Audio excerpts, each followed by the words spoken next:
Bali Pagasi.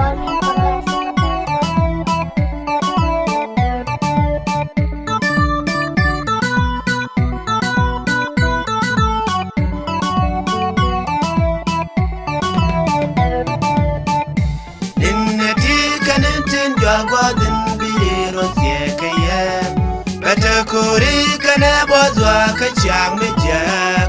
dum do mu ya kanen ki chang ko da ko cha ka ya be shuban nin ne ti kanen tin do gwa din bi ro se ka ya bata kuri kana bozwa ka chang me jak dum do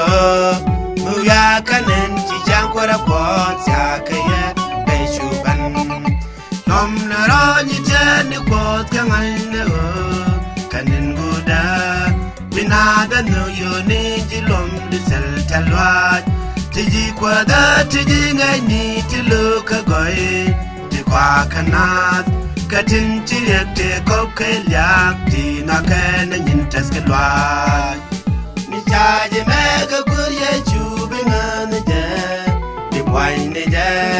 bikan je baladum du kwalonga ni chaje mega kurye chubingan je bi poine je bi kan je baladundu ke o kwalonga nom na ro ni je ni kwot kangane o kanin guda binada no yo ni jilom di sel talwa tiji kwada tiji ngai ni tiluka goy ti kwa kanat katin chirete koke lyak ti na kana nin taskelwa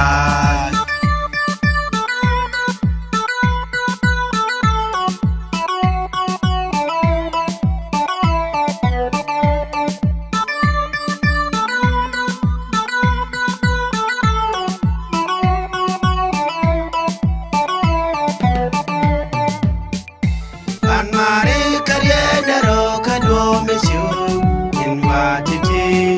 titi keske kajam turke bona so kalan me chong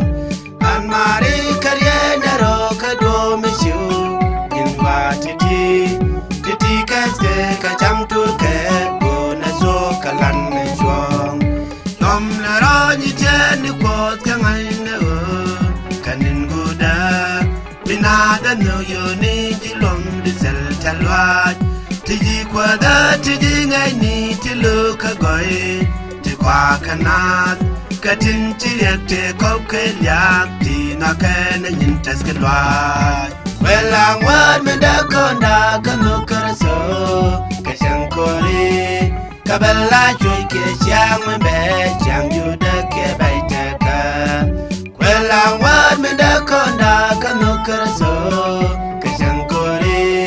kabala joy chang me be chang yu da ke baita ka nom na ro ni je ni kwot kangai ne o kanin guda binada no yo ni jilom di sel talwa tiji kwada tiji ngai ni tiluka goy ti kwa kanat katin chirete koke lyak ti na kana nin taskelwa nom na ro ni je ni kwot kangai ne o kanin guda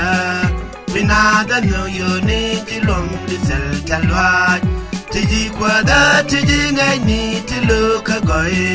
ti kwa kanat katin chirete koke lyak ti na kana nin taskelwa